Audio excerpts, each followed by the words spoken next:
Hello friends, grace and peace be with you on this Wednesday. I'm here today to tell you a little bit about what you can expect to see from our Wednesday Grace videos moving forward.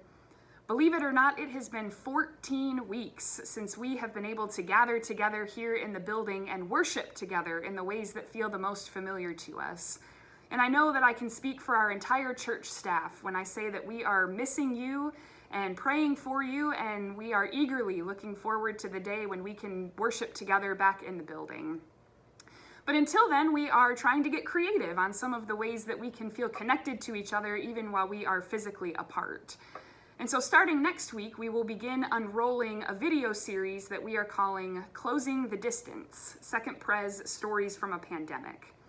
And in each of these video installments, you will hear stories from different members of our congregation on the ways that this pandemic has affected their family, their work, and affected their faith and what it is that they believe the church is called to do during this time of pandemic.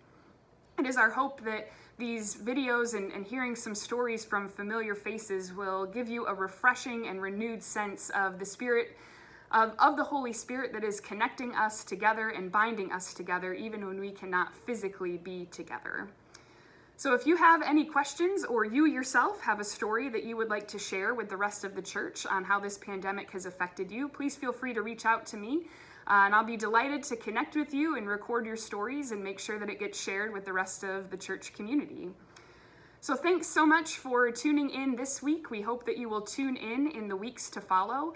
And we also hope and pray that on this day you would feel a refreshing sense of God's presence that is with you always. May the peace of Christ be with you.